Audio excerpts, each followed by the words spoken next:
সাম্প্রতিককালে কখনো ছাত্রের মৃত্যু, কখনো শিক্ষামন্ত্রীকে হেনস্থার মতো অভিযোগ নিয়ে বারে বারে উত্তাল হয়েছে যাদবপুর বিশ্ববিদ্যালয় চত্বর। বিশ্ববিদ্যালয়ের ভিতরে যাতে কোনো অনভিপ্রেত ঘটনা না ঘটে তার জন্য সক্রিয় হয়েছে পুলিশ ও প্রশাসন।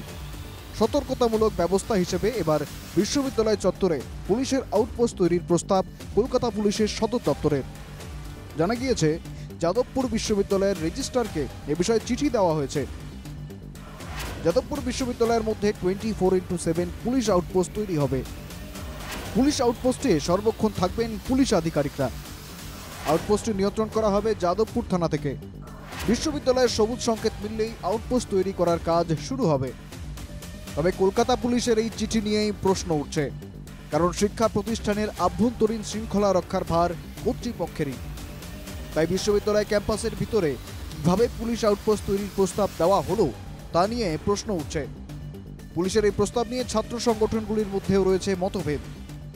এখানে দাঁড়িয়ে আমার মনে হয় না কোথাও এই গোটা বিষয়টাতে ছাত্র নিরাপত্তার সাথে যুক্ত আছে বলে আমার মনে হয় না। কিন্তু যদি এরকম কিছু রকমের সিদ্ধান্ত হয়ে থাকে তাহলে ছাত্ররা এই মুহূর্তে যাদবপুর ইউনিভার্সিটি ছাত্র মানে শুধুমাত্র অথরিটি একমাত্র থাকেন না, ছাত্ররা থাকে একটা রেসিডেন্সিয়াল নন রেস্ট্রিক্টেড ক্যাম্পাস। সবাইকে এই প্রশ্নটা করতে হবে। ছাত্ররাও এখানে স্টেক। ছাত্ররা যতক্ষণ অবধি এই প্রশ্নের উত্তরে ছাত্ররা এই জায়গায় কনফ্রন্ট হচ্ছে ততক্ষণ অবধি কোনো রকমের কোনো পুলিশের কোনো পোস্টগার্ড রাখা যাবে না। এভাবে গাড়ি ভাঙা শুরু করেছিল তারা হয়তো শিক্ষামন্ত্রীকে বের করে টেনে এদের যেই খাপ পঞ্চায়েত হয় জিবির নাম দেয়, সেই জিবিতে বসানোর প্ল্যান ওরা করেছিল। সেই সময় এসএফআই এর বক্তব্য কি ছিল? রাজ্যের শিক্ষামন্ত্রী রাজ্যের ইউনিভার্সিটিতে আসবে না, তাকে হেনস্থা হতে হবে, তাকে মার খেতে হবে, তাকে প্রাণনাশের থ্রেট থাকতে হবে। এই জিনিসগুলো যখন ইউনিভার্সিটি অথরিটি ব্যর্থ, তখন রাজ্যের প্রশাসনকে তো কিছু না কিছু করতে হবে। রাজ্যের মানুষ চাই রাজ্যের প্রশাসন কিছু করুক। যে নকশার মাওবাদী দেশদ্রোহীদের উৎপাত বেড়েছে, যে ক্যাম্পাসের আইবি আছে, কলকাতা পুলিশের আইবি, তারা ব্যর্থ সেটা ডিটেক্ট করতে। তাই পুলিশ পিকেটিং বসিয়ে এই সমগ্র আন্দোলন এবং দেশদ্রোহীদের চিহ্নিত করার জন্য পুলিশ পিকেটিংকে বসানোকে স্বাগত জানায়। পুলিশের আউটপোস্টের সিদ্ধান্তকে কার্যত সমর্থন করেছেন যাদবপুরের ইন্টারন্যাশনাল রিলেশন বিভাগের অধ্যাপক ওম প্রকাশ মিশ্র। কেন পুলিশ পিকেট এখানে বসবে? আমরা কি দৌরাত্ম্য সৃষ্টি করেছি? আমরা কি অন্যান্যদেরকে আক্রমণ করেছি? আমরা কি শিক্ষামন্ত্রীকে আর তার সহকর্মীদের আক্রান্ত করেছি?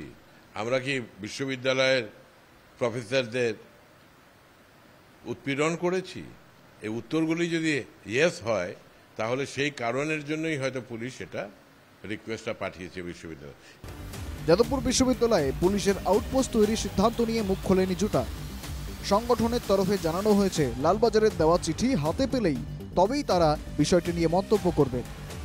তবে পুলিশের আউটপোস্টের সিদ্ধান্ত নিয়ে ছাত্র সংগঠনগুলির যেভাবে বিপরীত মেরুতে অবস্থান করছে তাতে বিষয়টি নিয়ে আগামী দিনে উত্তেজনা আরও বাড়বে বলে আশঙ্কা।